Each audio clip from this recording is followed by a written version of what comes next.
One, two.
Ladies and gentlemen, please take your seats. The program will begin soon. Thank you.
Good evening, everyone. Please take your seats. The program is about to begin.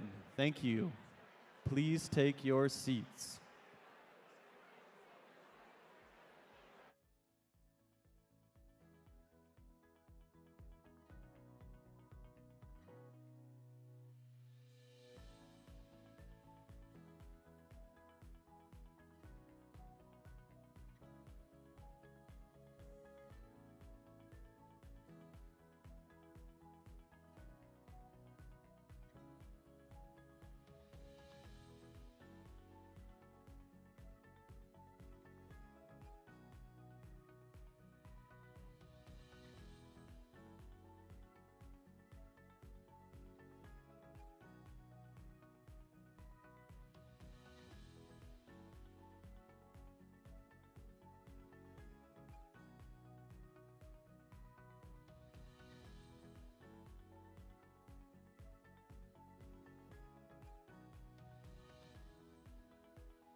Once again, good evening, everyone. Please make your way to your seats, and we will begin shortly.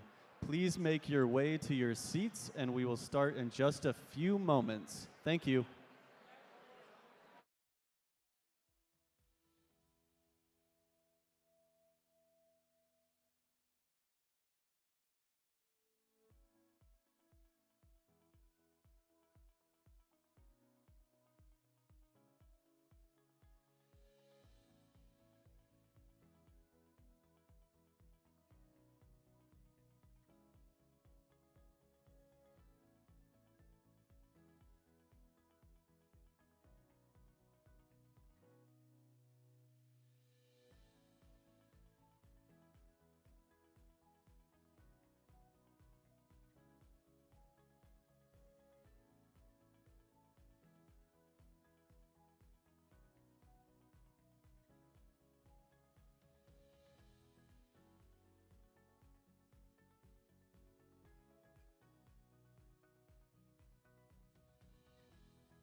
All right, good evening, everyone. Please help me in welcoming to the stage ELI President Jordan Diamond.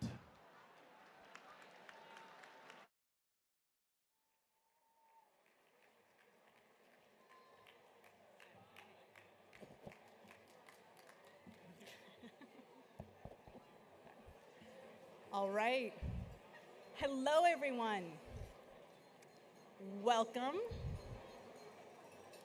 Oh, thank you for the glass taps.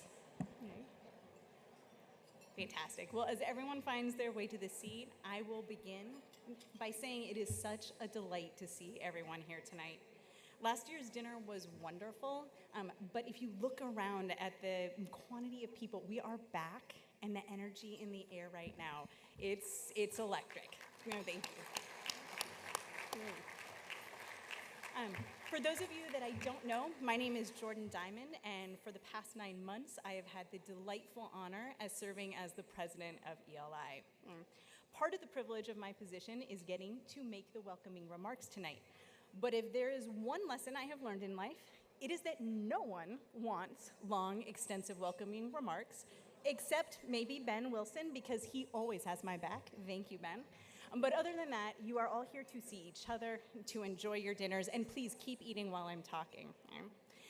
But I will keep these, my Gen X soul will embrace Gen Z culture. I will try and keep this very brief.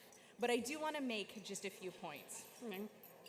First and foremost, I have to say thank you. Right? Thank you all for coming together today to celebrate. Thank you to those of you online. We miss you and wish you were here, but thank you for being with us in spirit. Thank you to our wonderful star sponsors, and an even bigger thank you to our star sponsors. You are out of this world. No pun intended, actually, truly. Thank you to our Leadership Council, many of whom I had the privilege of seeing last night. Thank you to our Board of Directors, many of whom are here tonight. And if I could just take one moment to the members of our Leadership Council and our Board of Directors, would you take a moment and rise? And please stand up for just a moment so we can thank you.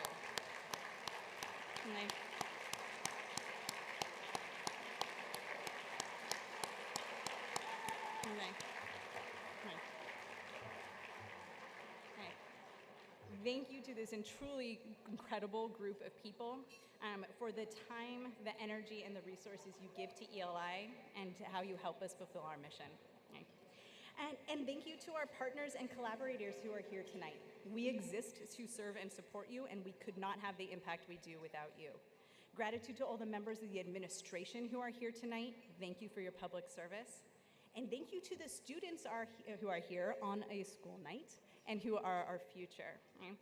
And finally, my heartfelt thanks to the awe-inspiring staff at ELI, who are the reason that I am happy to get up and go to work every day, who make it so meaningful, and who did such a spectacular job organizing tonight's event.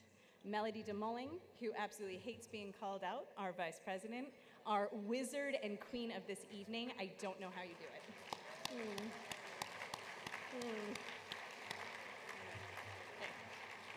Okay. So as I said, in keeping with short remarks, I would like to make just 3 points. 1, who is ELI? 2, what are we doing? And 3, what is it that sets us apart? So first, who is ELI? From my point of view, the Environmental Law Institute is a lot of things. We stand for a lot of things, but perhaps nothing more than integrity. We are an independent, nonpartisan center that brings together law, science, and policy to create the strongest environmental governance frameworks possible. We make sure that we have the information necessary to make good decisions, that that information is used, and that we have accountable systems in place. That's what we do. Our goal is to see the best possible environmental governance systems in place around the United States and around the world, protecting and enabling people and the planet. One half of what ELI does is to produce research and analysis, information that provides trustworthy, credible, and objective data. The other half is our education and dialogue mission, our mission to actually foment meaningful, robust, good faith dialogue about critical issues. And we focus on service and justice as we do this, as we strive to support the communities, the stewards, the decision makers, those of you tonight and many more who shape the world around us. What most but not all of you know is that we are a soft money organization without institutional forms of financial support. We have a membership program and we adore our members. That membership program pays for itself, right? That pays for the educational programs and the other services we provide. We have publication subscriptions. Those go to the cost of producing those publications. And our research is largely grant and contract funded, which means we're very proud of this independence. It also doesn't leave a lot of wiggle room. Right? And that is why tonight is a major fundraiser for us. And it is so important to us. And that is why we are so grateful that you are here. We are so grateful whether you have sponsored a table, whether you have donated, whether you wrote a check, or you want to write a check. We are so grateful for the support that you provide because we wouldn't be here without you. So when you do support us, what are you supporting? So that's point 2, what are we doing right now? Whether you're new to ELI, or you only know us as that place that publishes that magazine, or you know us as that place that has that boot camp you send your associates to, and reminder, send your associates to our boot camp.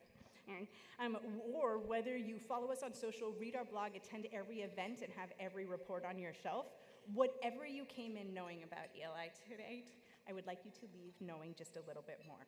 And so here is a short menu of some of the things that we're doing right now. First, on climate. Our work on today's all-encompassing climate crisis keeps growing.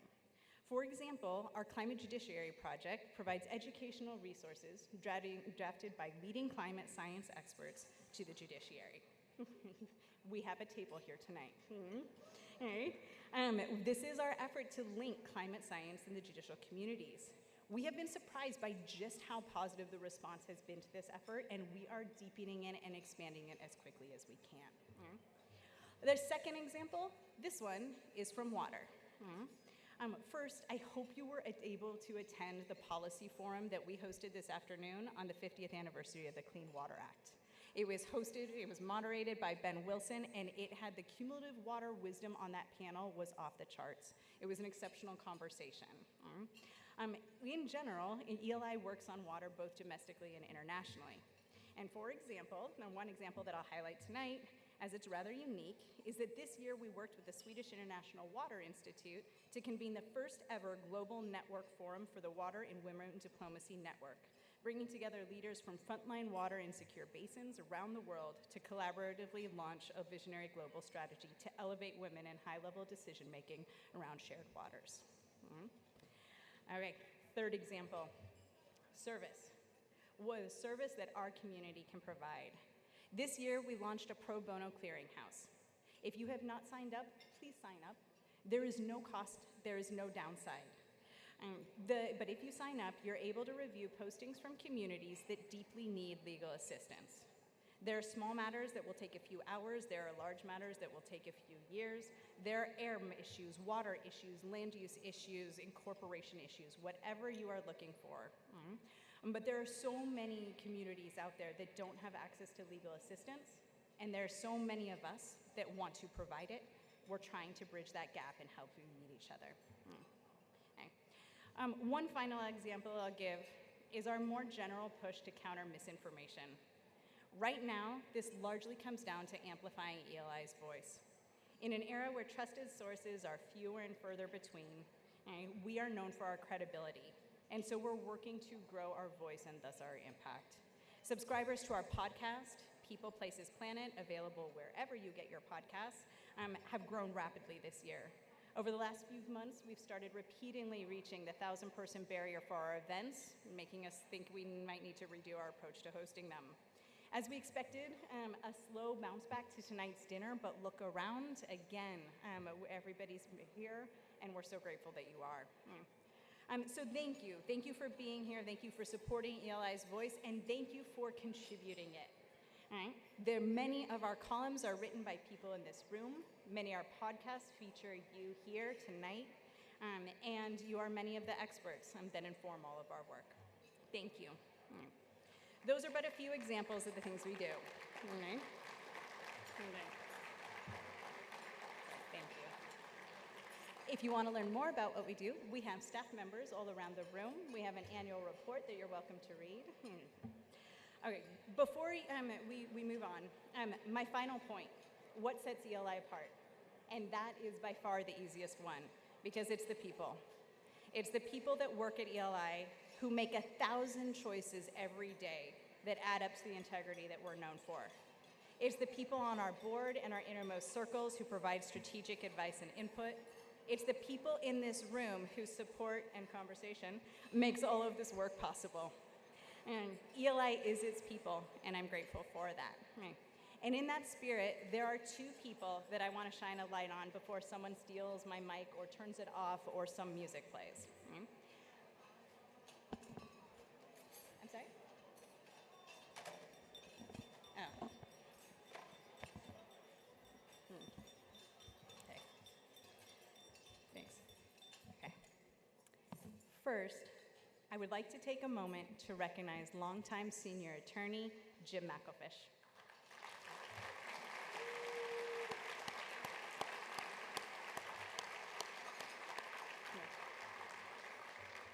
Many of you know Jim as one of the leading experts on NEPA.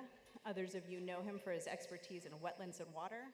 Others of you know him as an expert on any environmental law, regulation, or policy ever written. Okay. Last month, one day after his 36th anniversary with ELI, we celebrated his retirement. There is quite simply no way to overstate Jim McElfish's impact on ELI as an organization and its staff as human beings. He has contributed his insights and his creative pragmatism to countless reports, analyses, book chapters, articles, educational programs, and more. And all the time, he was helping build this community and ensure adherence to the core principles that set ELI apart. He is renowned for his astounding intellect and his deep compassion. Jim, thank you for the mentorship you have provided to me personally, and thank you for every year of service that you have provided to ELI. You have helped make the world a better place.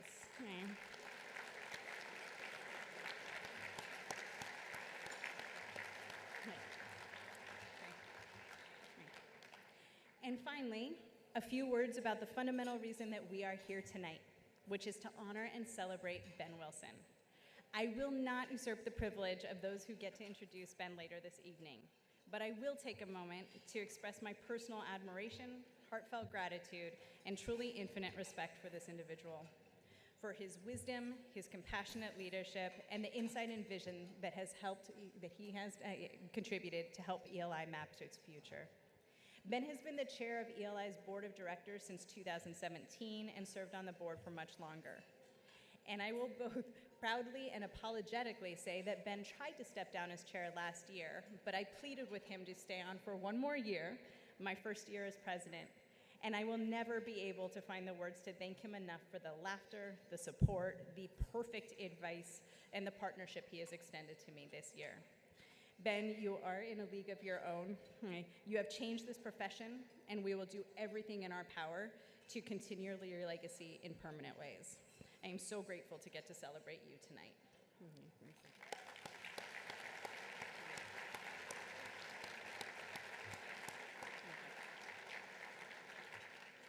So, having this night every year to connect across our profession, our community, in a spirit of nonpartisanship when everything feels more partisan, in a spirit of community when so much feels fragmented, and in furtherance of the world that we want to leave to our kids and grandkids, I'm deeply thankful to be here with all of you tonight.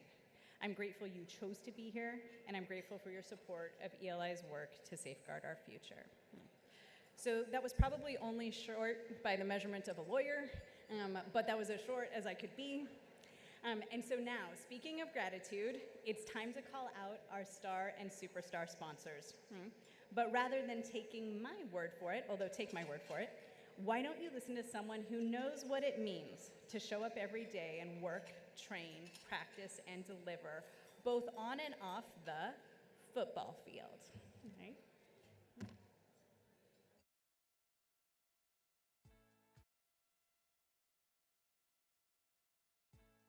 Hi everyone, Russell Wilson here. I just wanted to add my voice to all those celebrating my Uncle Ben's lifetime achievements in the environmental profession.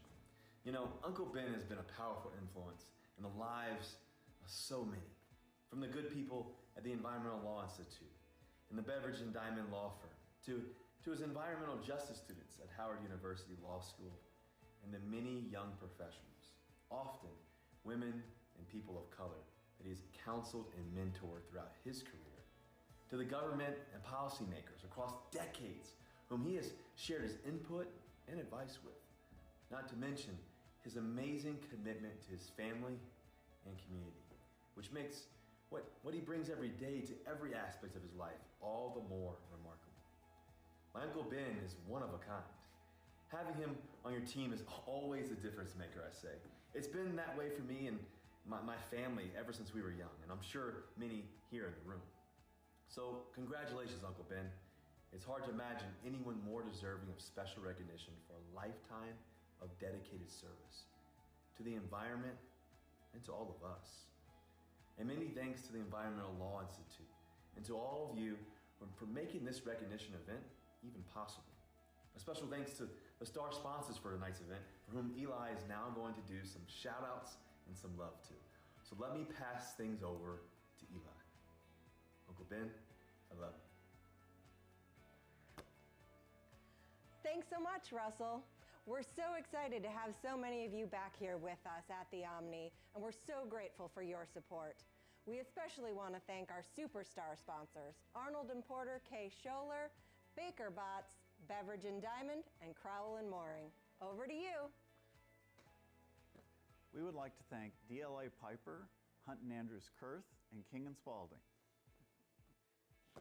We'd also like to thank Latham and Watkins, Sidley Austin, and Wilmer Cutler Pickering Hale and Dorr. We would like to thank Covington and Burling, Earth Justice, the ELI's Climate Judiciary Project, and the Environmental Defense Fund. We would also like to thank Holland and Knight, IBM, Jenner and Block, and K&O Gates. We would like to thank Shook, Hardy and Bacon, and Venable. We would like to thank Keller and Heckman, Kirkland and Ellis, Stephen and Susan Mendel, and the Monterey Bay Aquarium. We would also like to thank Paul Hastings, Perkins Coie, PG&E, and Pfizer. We would like to thank William Rawson, Skadden, Arps, Slate, Meager, and Flom, Toyota, and Van Ness Feldman. Thank you. We would also like to thank Wiley Ryan, First Environment, and the Mafia Foundation. We would like to thank Farella, Braun and Martel, Foley Hoag, FTI Consulting, and General Electric Company. We would like to thank Bracewell, Lori Burt, and Leslie Carruthers. We'd also like to thank the Center for Climate and Energy Solutions, Climate Leadership Council, and Constellation Energy. We would like to thank Geosyntec, Gibson, Dunn & Crutcher, Hess, and Hogan Levels. We would like to thank Aiken, Gump, Strauss, Hauer, and Feld, Alston and Bird, and Baker and Hostetler. We'd also like to thank Ferguson and Campbell, Best and Krieger, and BNSF Railway. We'd like to thank Spire and Marchant Caldwell Partners, the Northwestern Life Insurance Company, Greenberg Traurig, and Haynes and Boone.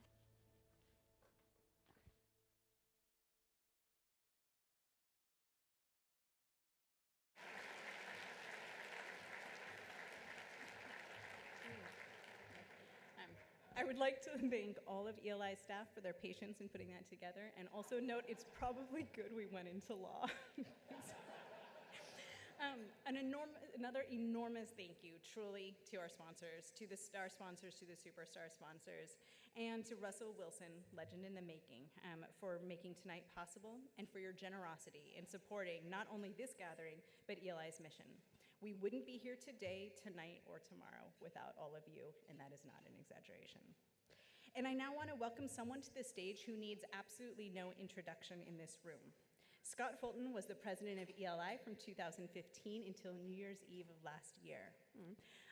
Everyone here knows what a remarkable and inspiring individual he is and how much he has accomplished in the field of environmental law. But I will simply say that I wish for all of you that someday you have a predecessor who embodies the grace, warmth, and support that Scott has shown to me as I have accepted the ELI leadership reins from him. What a truly extraordinary individual, and he is here to recognize another truly inspiring person. So Scott, over to you.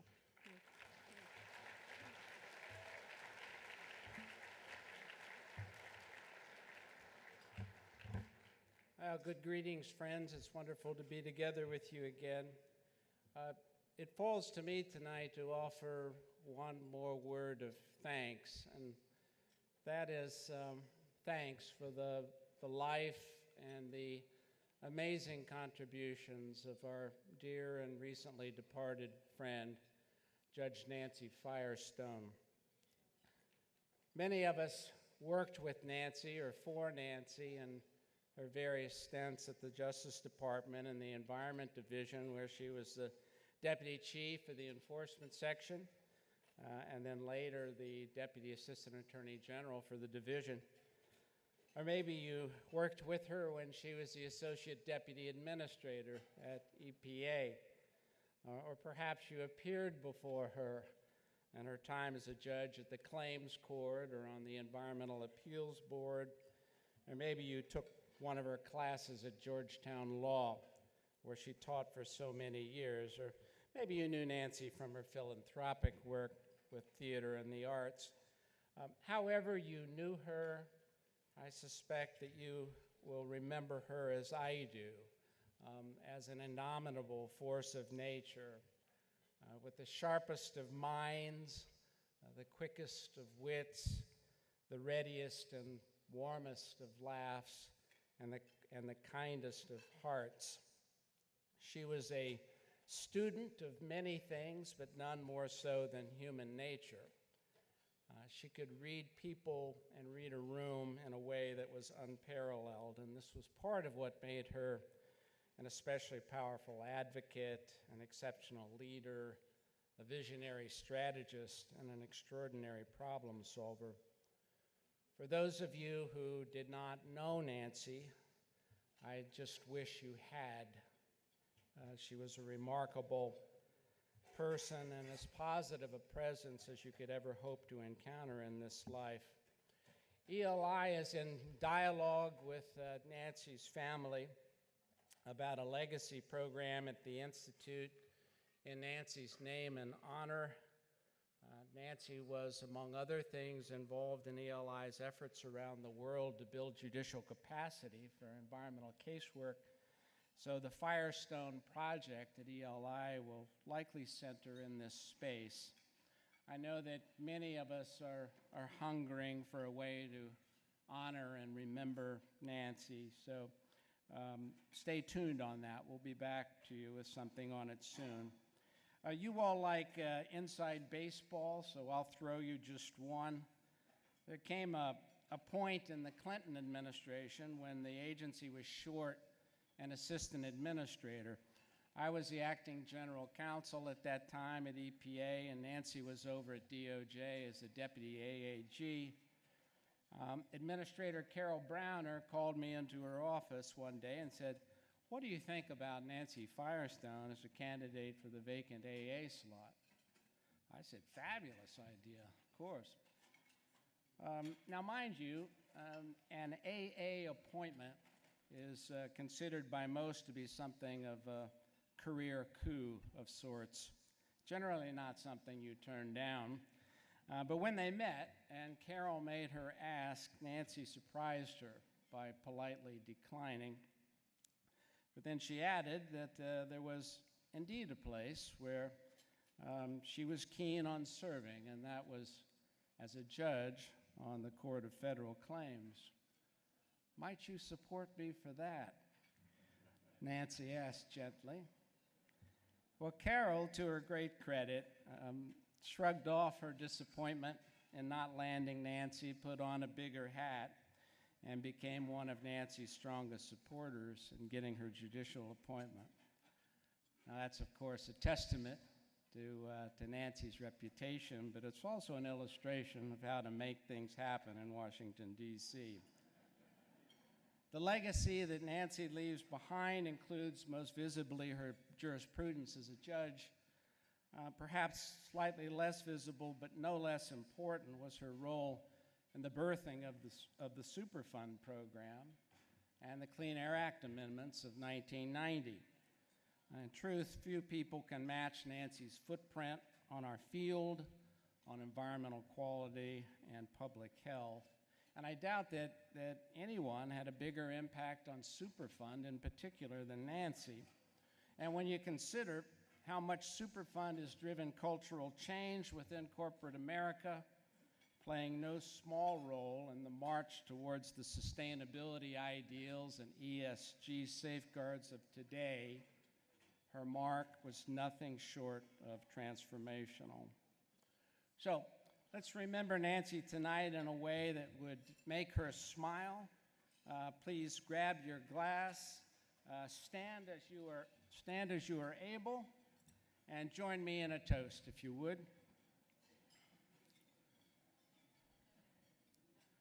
To the unforgettable, the irreplaceable, the luminescent Judge Nancy B. Firestone, and to all that she brought to our work, to our lives, and to our world. To Nancy.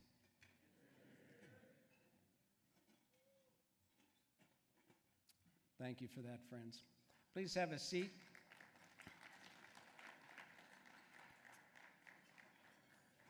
You're now going to enjoy your entree, and the program recognizing the star of the evening, Ben Wilson, will begin here in a moment.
All right, good evening, everyone.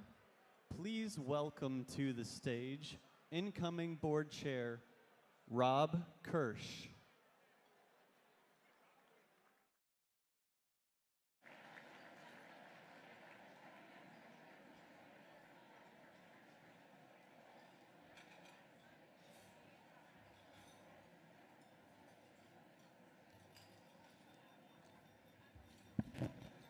Good evening, everyone.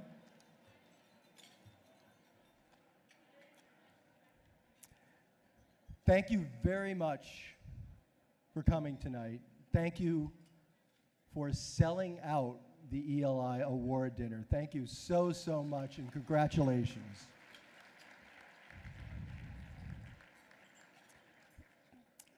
Tonight, I have the pleasure to introduce someone who is very well known to most of us in this room. And I want to make a disclaimer, which is appropriate with so many lawyers together in one place. To do justice to Brenda Mallory would take a lot more time than the brief introduction that we're going to be able to give tonight. And the second disclaimer, we're only going to talk about Brenda's professional successes, but her family's successes are also very well known and really, really super. Brenda grew up in Waterbury, Connecticut, where her family offered her models of service and where she learned the importance of community. These would be two concepts that she would honor consistently throughout her professional career. After graduating from Yale College and Columbia Law School, Brenda went to work at Beveridge and Diamond, where she went on to chair the firm's Natural Resources Practice Group, and where, importantly for tonight, she had occasion to enter the Ben Wilson universe. In 2000, Brenda joined EPA and went on to serve in many significant senior policy positions. She contributed to major efforts and important cases in areas as varied as the Clean Water Act, pesticides and toxic substances, looking at the many risks posed by lead, and the cornucopia of issues that we now recognize presented by PFAS. She played important roles in advancing EPA's environmental justice policies and in reforming the agency's Office of Civil Rights. She left EPA to join the CEQ as general counsel, and while she was there under President Obama, she played an important role in advancing major initiatives, including the 2016 greenhouse gas guidance, the reform of TSCA under the Lautenberg legislation, and the ever-present Clean Water Act rule. After 20 years with of government service, Brenda went on to round out her professional career in the environmental advocacy community, and there too, she was a leader. She was active in the Conservation Litigation Project and also led the Southern Environmental Law Center. Now, while she was doing all this, Brenda still took the time to serve our profession. In addition to taking the roles in bar associations and in other professional associations, Brenda had many voluntary roles as well. She was elected to as a fellow of the American College of Environmental Lawyers. She was an advisor to the Environmental Defense Fund's Litigation Advocacy Committee. She was an advisor to the Environmental Policy Innovation Center's Advisory Committee, and she was on the Advisory Council for Women in Conservation Leadership. While she did those things, she served on the board of directors of the Center for Climate and Energy Solutions, and most importantly for us, she served here with us on the board of the Environmental Law Institute. As we know, on April, absolutely. On April 14th of 2021, Brenda was sworn in as the chair of President Biden's Council on Environmental Quality. It is my distinct honor to welcome CEQ Chair Brenda Mallory back to the Environmental Law Institute. Thank you, Brenda.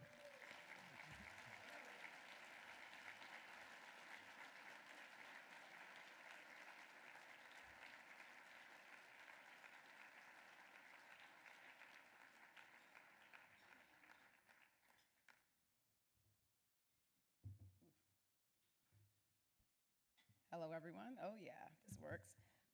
Good to see everyone out there. Thank you, Rob, for a too kind introduction. It's my pleasure to be here and to be part of this wonderful celebration of Mr. Wilson, a longtime friend, and I'm one of the, I guess, many who are in his fan club. So just grateful to have a chance to be here with all of you tonight.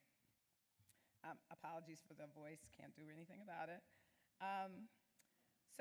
So in addition to thanking Rob, I also want to just thank the ELI board and the staff for allowing me to be part of this program.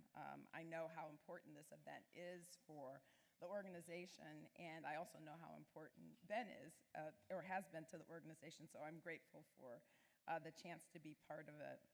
And looking out over this audience, although I can't see you now, quite honestly, but I saw many, many friends in the room, and it is just such a pleasure and a privilege to have a chance to be here and engage with all of you.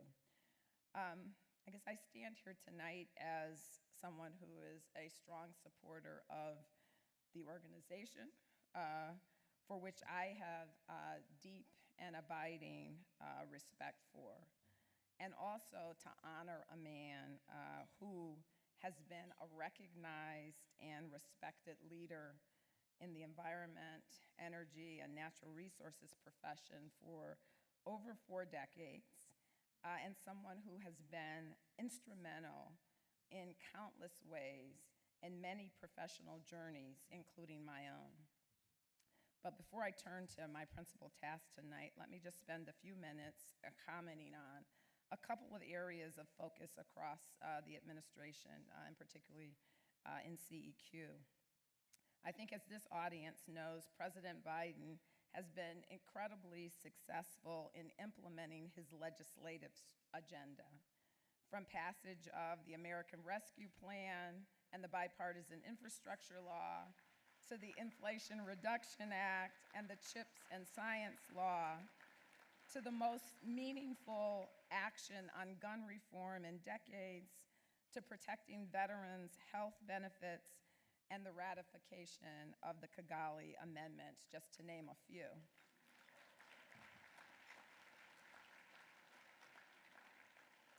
All across the administration, we are working to turn these monumental legislative achievements into on-the-ground benefits for the American people.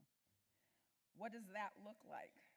That's the revival of manufacturing in communities that have been left behind. That's the growth of energy efficiency and renewable energy as we move to decarbonize our economy.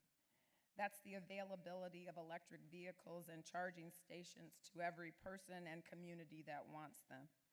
And as we move to ensure that all communities receive the benefits of a revitalized clean energy economy, it's also about cleaning up legacy pollution that has affected generations of low-income communities.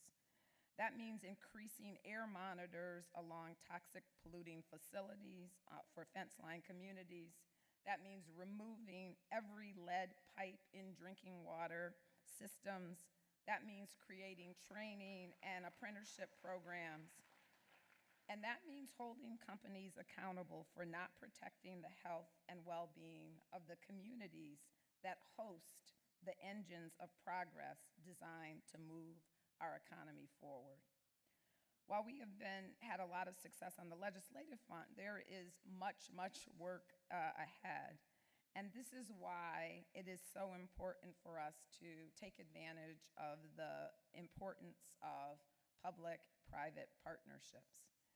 Given the breadth and complexity of the environmental challenges we face, Now more than ever, success for the planet and future generations depends on all sectors and individuals working toward a common goal.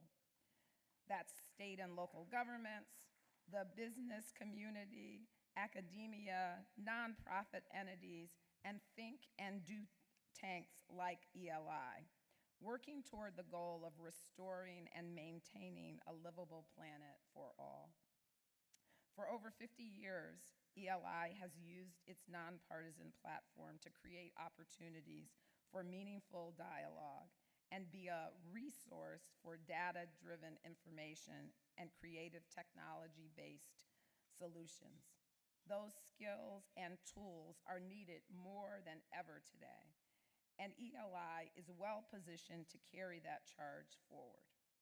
So as I turn to the man of the hour, one of Mr. Wilson's many accomplishments, as we've already heard, has been his leadership and stewardship of the Environmental Law Institute as the chairman of the board for the past 5 years. I had the opportunity to serve under his leadership and to see firsthand his driving influence and steady hand during challenging times. I also saw his commitment and dedication to preserving ELI's core ethos while guiding it in new directions.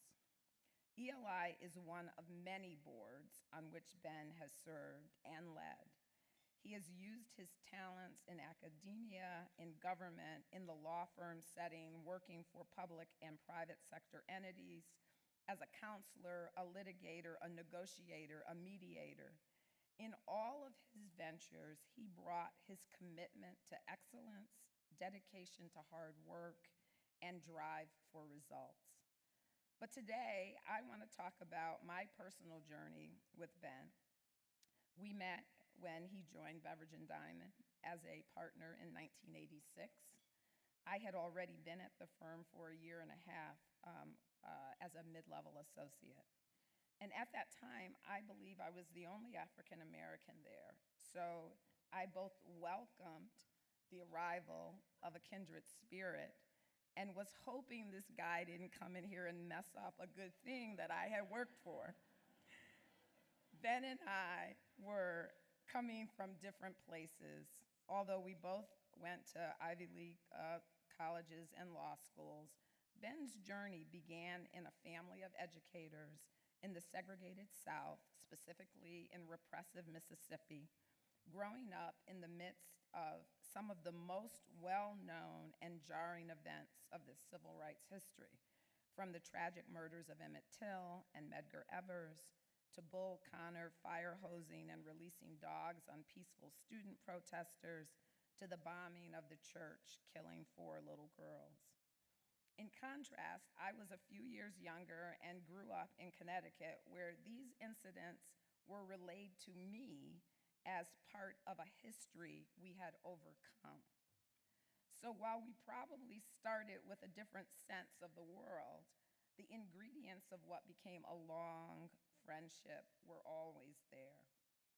Over the years, I have worked with him. I have worked for him. I have done client development with him, firm committees, and bar activities, and I've learned many things, 3 of which I'll share today. Number 1, the connection is sometimes more important than the content. Ben has a naturally folksy Southern charm that I definitely do not. There is no topic that is not enhanced by adding a story about a great historical figure or civil rights battle or his conversation with a wise old woman from some neighborhood, and of course, a sports analogy. In the early years of our meeting, I sometimes looked quizzically at when he told one of these stories that seemed extremely long and only slightly relevant to whatever was happening. But I learned it always was on point.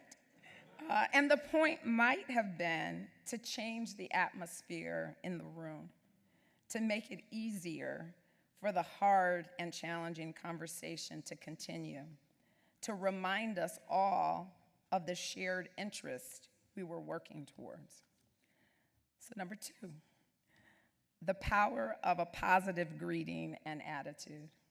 So whenever I'd run into Ben in the halls at B&D with a typical greeting that was like, how you doing?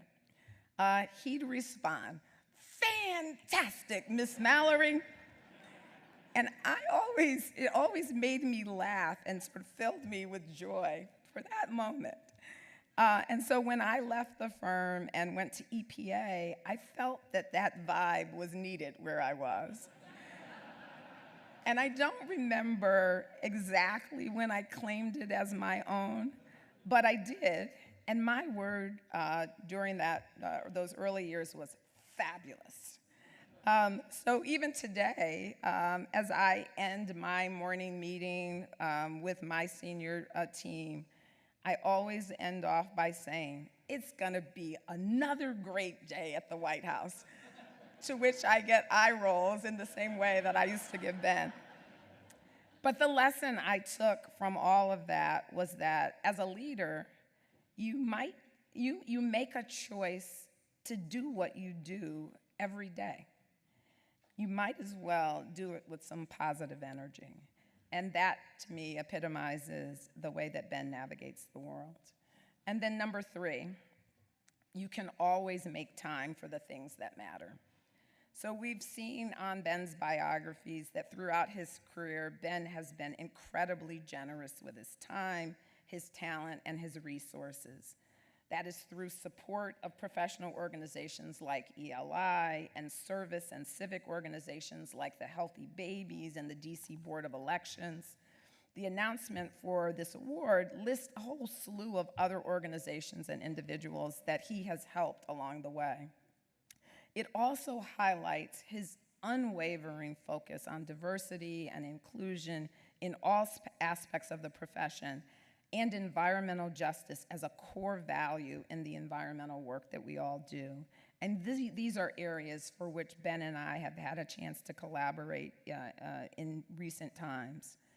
But as significantly, he has helped and supported countless people in their personal journeys, and I count myself among them. For me, he has been standing by and supporting me in every significant professional move that I've made as an advisor and sounding board and mentor and source of encouragement. The one example of Ben's commitment that I love is a story that I heard from his daughter, Rachel, who spoke at an event where Ben was being honored. Rachel had played basketball at Sidwell and then also at University of Pennsylvania. And she shared how Ben had attended every one of her games in both schools. So that obviously is an amazing logistical feat, particularly during the college years. But when I heard her tell the story, you could see how meaningful it was to her. And it was a lesson in why it's worth the effort to do what you value. So let me close where I began by saying it is such an honor to be part of the celebration of Ben's extraordinary career, one that not only reflects the excellence and sophistication of a complex environmental and energy practice, but was carried out with the commitment and dedication to making this a better world for all. His mark on the world runs well beyond the Volkswagen emissions proceedings and coal ash settlements, or lead paint regulations in public housing, or water and wastewater treatment facility improvements. And it's for that generosity and kindness and willingness to help make a path for anyone who needs a hand, and to be a servant leader to all that I am particularly proud to see him receive the award. I used to accept the adage that good guys never get what they deserve, but Ben's well-deserved recognitions over the last 5 years have been proof positive that sometimes they do. And with that, I will turn it over to Mr. Wilson, ELI's 2022 Environment Achievement Award winner.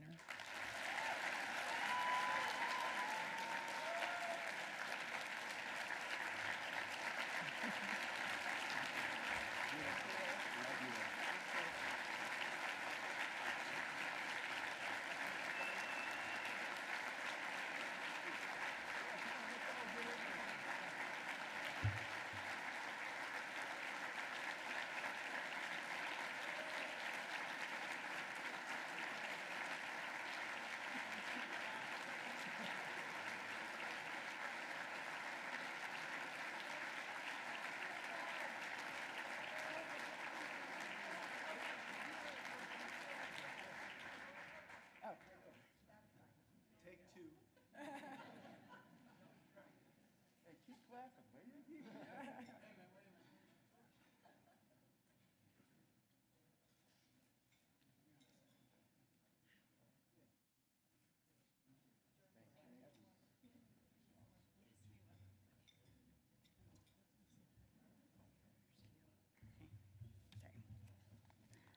Thank you, Brenda, for your introduction.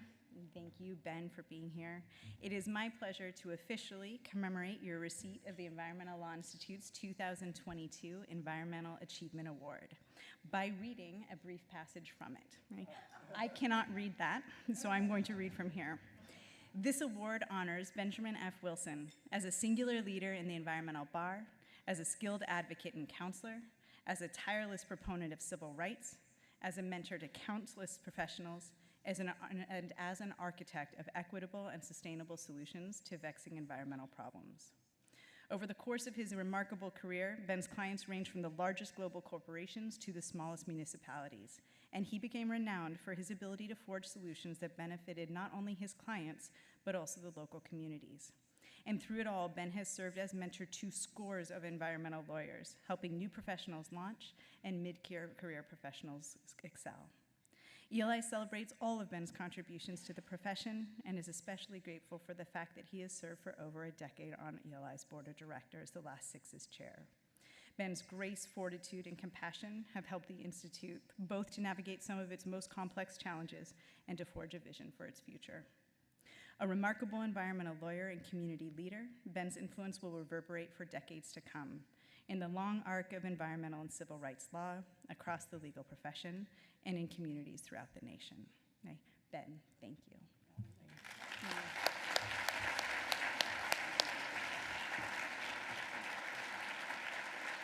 Move this out of the way and over to you.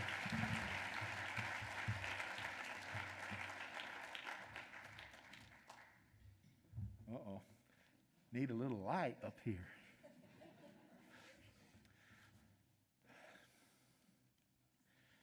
Good evening. Brenda, I can't begin to thank you for that marvelous and entirely accurate introduction. My stories many times, as Miranda often reminds me, make no sense and have no relevance whatsoever. But you, like so many others in this room, have endured them, and I thank you for that. But I also wanted to say to you, and I wanted to say also to the Assistant Attorney General, on behalf of all in this room, that we appreciate your dynamic and courageous leadership. We believe in the rule of law. We believe environmental issues are a matter of public health.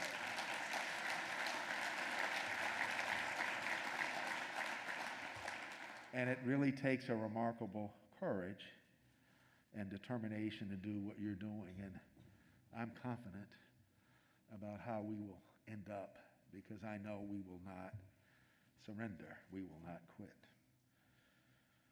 I'd like to begin, if you don't mind, by thanking a few people. First of all, what a warm applause. My goodness, you're trying to make me cry. But that's water. So first, there's Jordan Diamond, who sits there. She's our dynamic and thoughtful leader of ELI. She is focused on the great environmental issues of our time, and she has the intellectual capacity to address any of them. But what I find most gratifying, Jordan, is that you are invested and dedicated to the staff to make up our ELI team.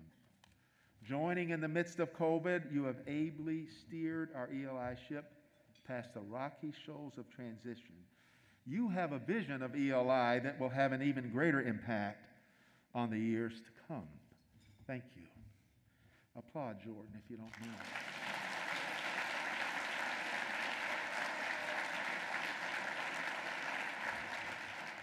Second, I also wish to recognize her immediate predecessors as president of ELI, my friends Scott Fulton and John Cruden.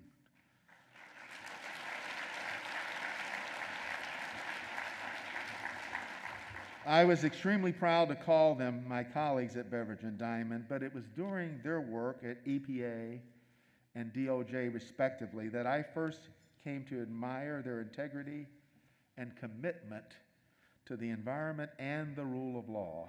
Both Scott and John left ELI better than they found it. Applause.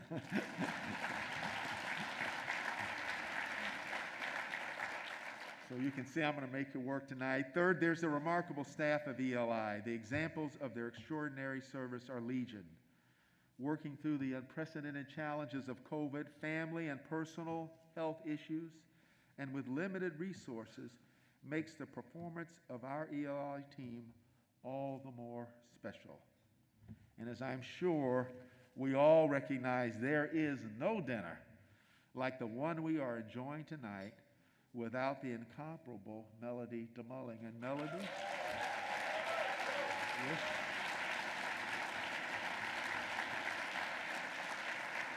So Melody's hiding, but I'm going to direct the lights. Turn on the light, let it shine on her.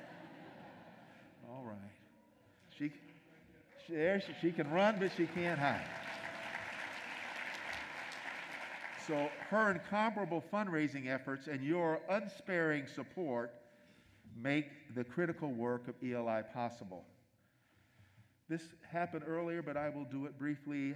I feel impelled to recognize two special people, Jay Pendergrass and Jim McElfish, and I will embarrass them and ask them to stand. Combined, they have served ELI over 70 years. Over 70 years. They selfless, caring, concerned, collaborative are but four of the words I would use to describe them. Thank you, Jay, and thank you, Jim.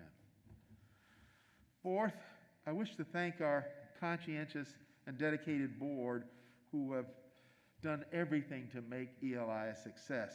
Our board is a diverse one, half women, half men, racially, geographically, ethnically diverse. It is a working board, and much of the work of ELI reflects the direct involvement of our board members. For 6 years, they have unceasingly supported our efforts. Thank you.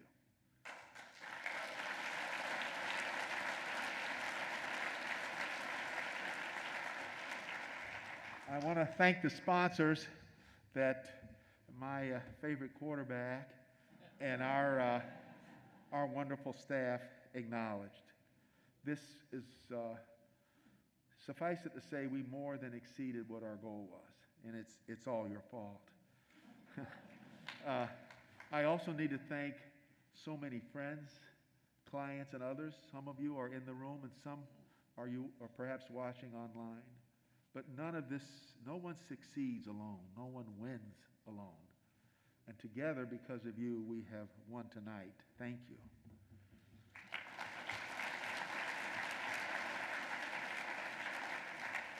Now, I also wish to thank my law firm, Beveridge and Diamond, and I think they're sitting here, here, and there. I'm going to get them to stand real quickly. They are my former colleagues, and I want to thank them for their support of ELI and for their unstinting support of me during my time with the firm. They continue to provide an uncommon level of service to our clients and our community. To quote Daniel Webster, when arguing before the United States Supreme Court on behalf of my alma mater, it is a small firm, sir, and yet there are those who love it. I'm also extremely proud of my colleagues' commitment to diversity, equity, and inclusion, not only at the firm, but throughout the profession. Now, our firm's relationship with ELI has involved many of my colleagues, but none has given more than my friend Paul Hagan. Paul, you must stand, please.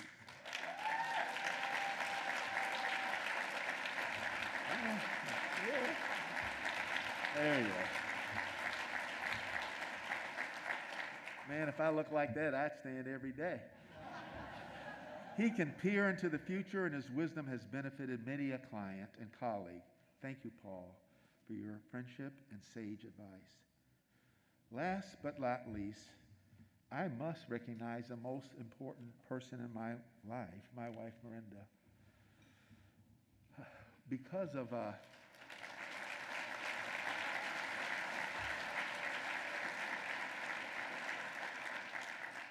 our concern for her health, and we are also the day caregivers for our grandson, Cameron, Monday through Friday. It's just me tonight. But we've been married for 46 years. You know, when I think of Miranda, I recall the words from the musical Dreamgirls. And Scott, I wish I had the courage of you to sing. When I first saw you, I said, oh my. I said, oh my. This is my dream. Y'all remember that?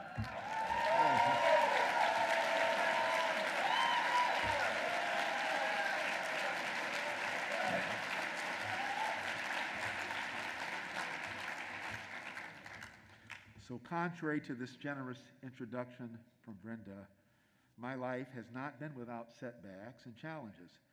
In the words of Langston Hughes, life for me ain't been no crystal stair. But when I failed, Miranda said, next time. When I wanted to quit, she said, not yet. And when it seemed like my ship might never come in, she said, your day will come. Thank you, Miranda. And I'm looking right at her.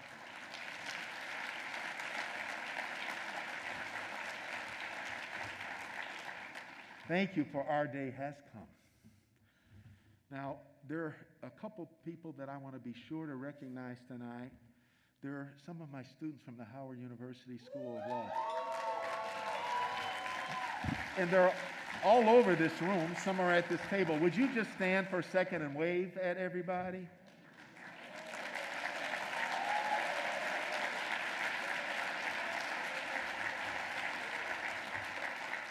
And there are also students from the Anacostia High School. Where are you?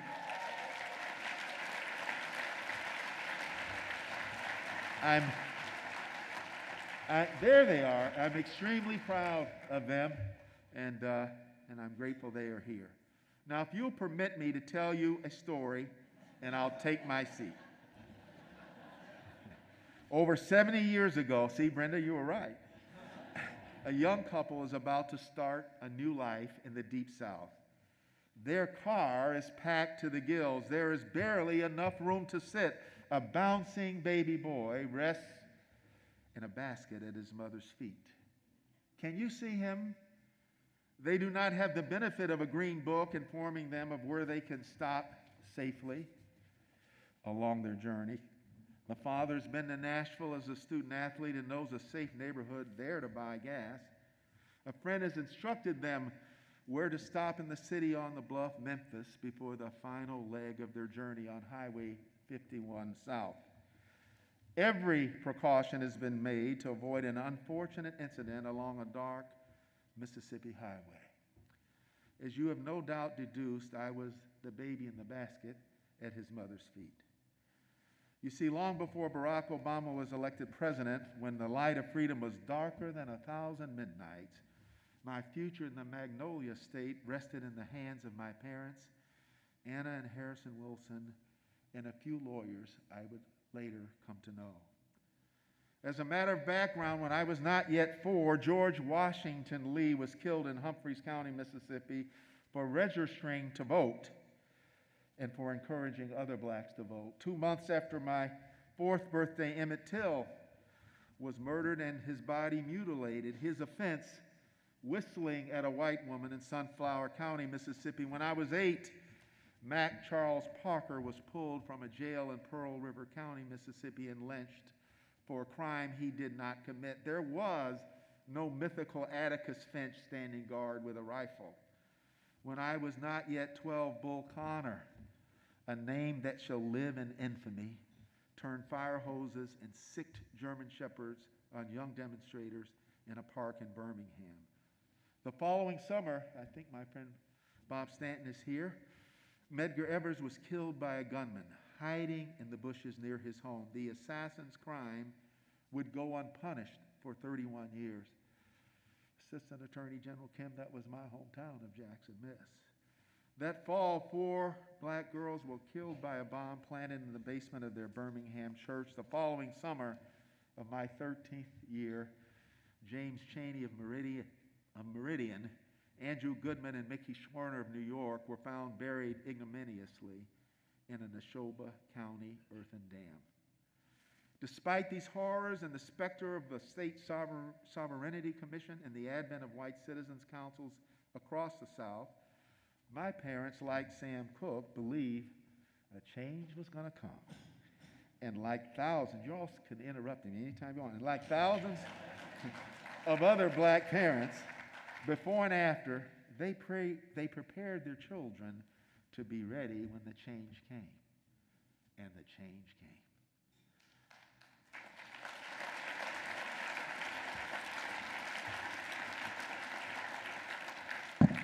So allow me a moment to acknowledge a few of the lawyers who helped make this change possible. They were not from Washington, D.C. or the federal government. They included Wiley Branton, who represented the 9 students who integrated Central High School in Little Rock.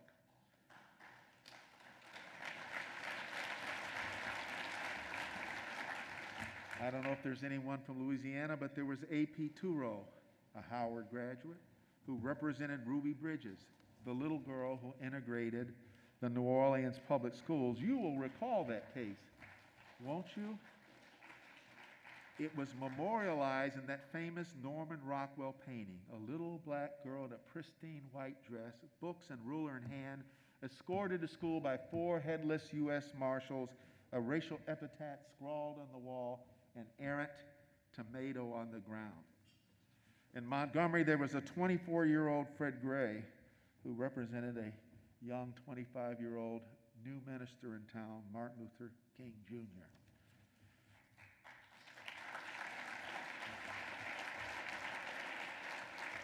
Further east in Atlanta, there was Donald Hollowell. He represented, among his clients were Charlene Hunter and Hamilton Holmes, who integrated the University of Georgia. Some of you may recall that iconic photo of their being accompanied to the registrar's office in Athens by a tall, dark, young, handsome attorney, Vernon Jordan. Now, in Nashville, there was Z. Alexander Luby. He represented the Freedom Riders and the college students who sat in at lunch counters throughout the South. Among Mr. Luby's clients was Mr. Good Trouble himself, John Lewis. Now,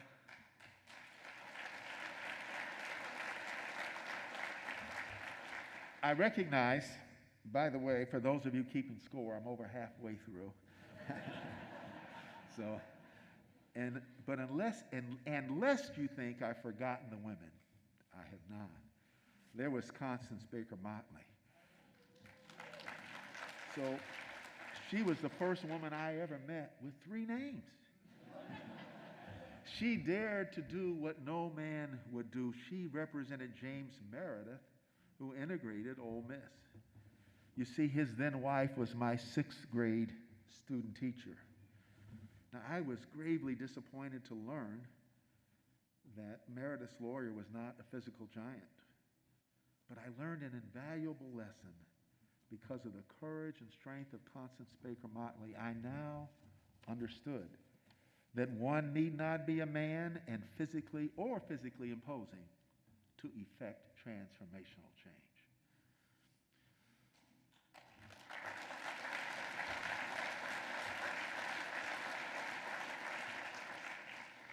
When I entered law school, the challenges to the environment were emerging. New challenges were emerging. There was no environmental law course. There was a course called Administrative Law, taught by Richard Stewart. Some of you knew him. One of our early cases was Citizens to Save Overton Park. Later, I discussed this case when I began teaching at the Howard Law School 17 years ago. Like Professor Stewart, we discussed the issue of standing, the scope of NEPA, the difference between an environmental assessment, Brenda, and environmental impact statement. Unlike Professor Stewart, however, I then asked my students, who wrote for the majority? There was a shuffling of papers. You guys remember that. And one of the students answered proudly, Marshall. I then raised a question which at Howard was the equivalent of asking who is buried in Grant's tomb. I asked, where did Marshall go to law school? And I wanted our students to understand that America's greatest civil rights attorney had made an indelible mark, an indelible impact on environmental law.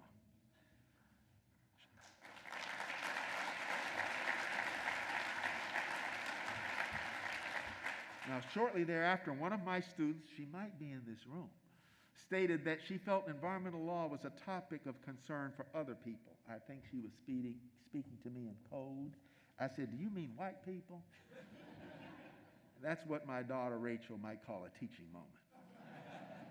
I then asked the students about Hurricane Katrina and showed them a photo of the parked school buses that were unavailable to take people to safer, higher ground because of the absence of drivers and keys to the buses. I suggested that had this student taken our course on environmental justice, taught by Quentin Pear and Daria Neal and Nicholas Targ, and had taken that course and worked for the mayor of New Orleans, the absent drivers and missing keys may have been made available. I'm looking at these women right here, I wanted her to understand that people mattered, that the environment mattered, that she mattered, and she could make a difference. All right, headed home. And now, a brief word about the future.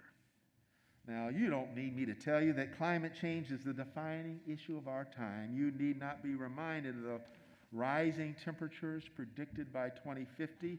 You are fully aware of the raging fires in the American West, the record temperatures in Europe this past summer, and the decline of the Arctic sea ice and the glaciers of the Alps.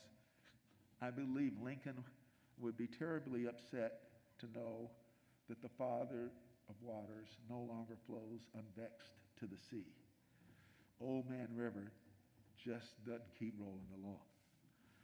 And you are very much conscious of the impact of the monsoon season in Asia and the hurricane season in the Gulf on the economy of those regions.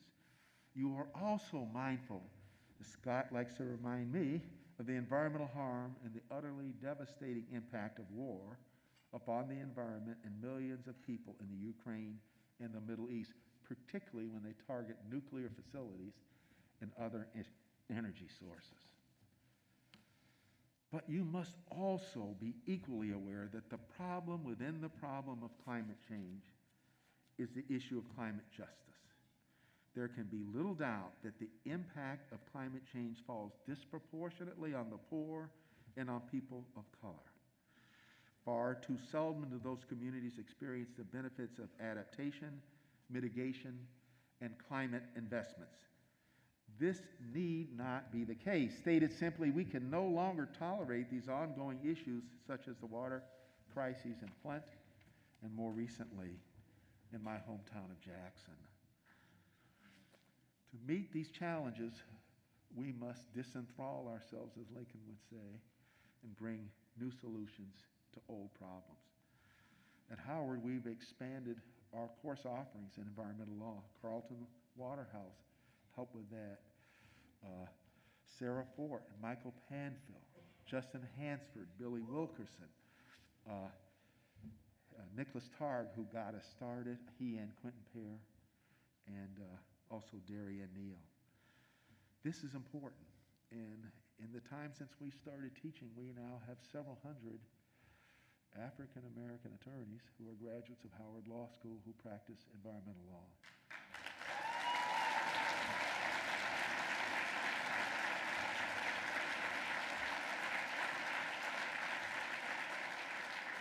And by the way, I left one very important name out of that list of people, and that's Roger Martella.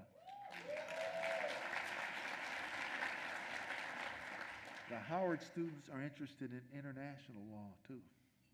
It's an international university, and it's their world. And so I'm proud of what Roger has done. I would also add that ELI is not sitting on the sideline. We are offering programs and panels on environmental justice.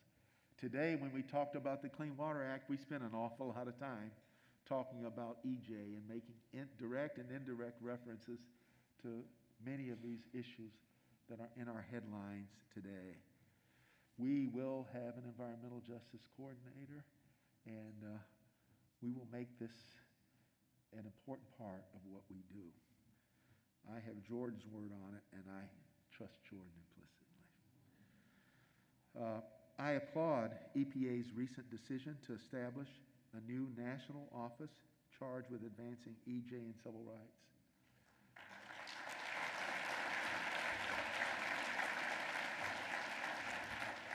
But as I think Brenda said, we have the money, we have the offices, we have the people.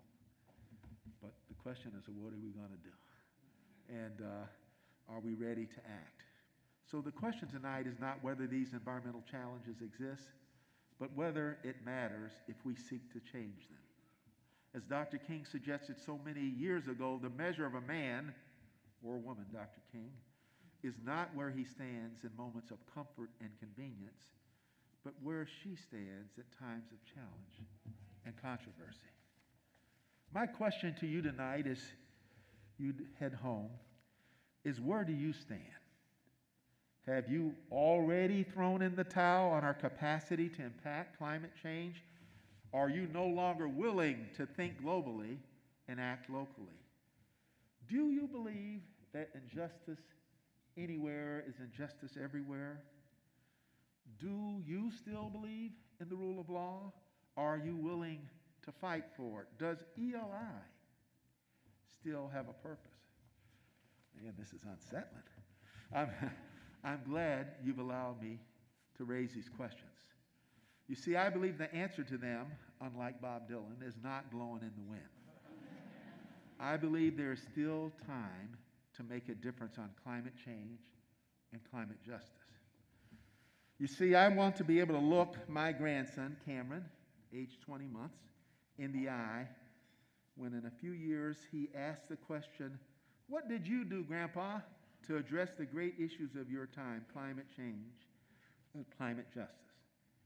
In just a generation, we will know the answer to all the questions I raised and the one that Cameron is about to ask.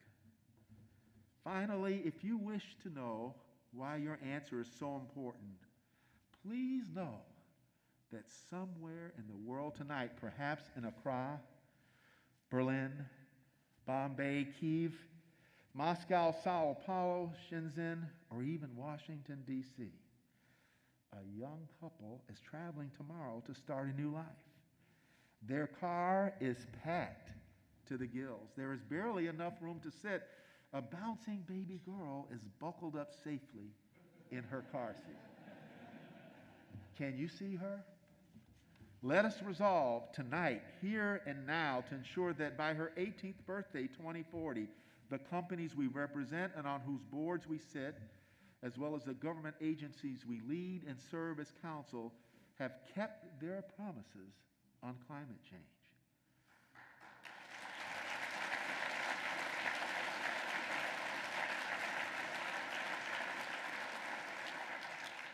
Let us resolve that by 2050, we in fact have achieved a promised net positive impact on the environment.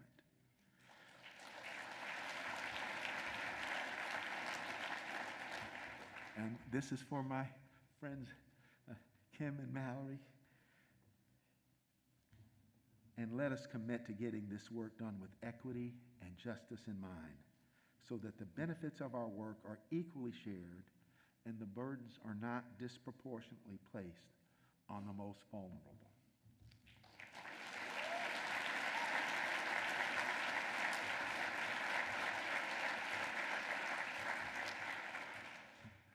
Ladies and gentlemen, the world is watching. That little girl and her parents are counting on ELI. They and future generations are counting on us. They are counting on you. Thank you and good night.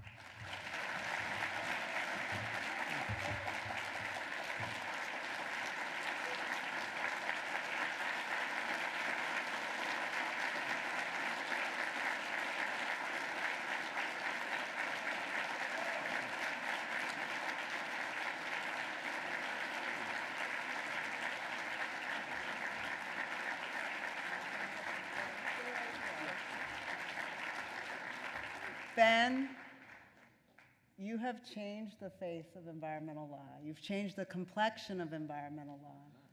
And for those of us, you know, it can be lonely. And having you as our beacon has been tremendous. So it's a little corny, but we have these glow sticks on the table, and we just wanted to lower the lights, and we wanted each of you to stand. If Ben impacted your career, if he helped you as a law student, if he helped you as an associate, as a general counsel, if your life is different, if you extend more graciousness in your life because of Ben, we just want you to stand, and we want to recognize you, Ben. You have changed our lives, and we love you.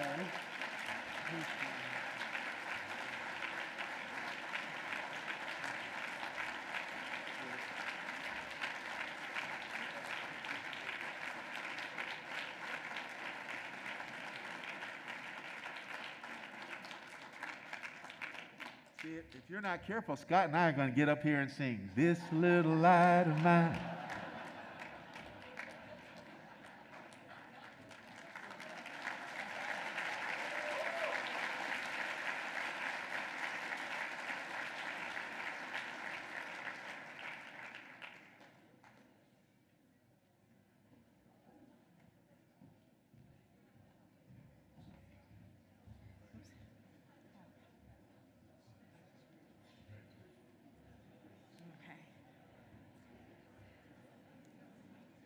Okay.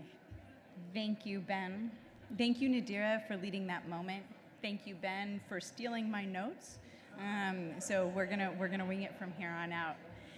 But we are coming to the close of the celebration tonight. This is just the last moment when I just want to take another moment to recognize the extraordinary impact Ben has had on all of us individually, on our profession, and thank you for helping honor that legacy for years to come. I also want to take a moment, in addition to all of you in this room and all of our sponsors, thank you for taking this moment to commit to be here and to celebrate everything we do in our profession. I also want to thank our staff. At ELI, we are a small organization. We have 50 people. We have 55 people on our staff. We're a small organization, small but mighty. John Cruden used to say we punch above our weight. But for tonight, we have already embarrassed Melody twice. I will do it one more time. Thank you, Melody Demoling. Thank you.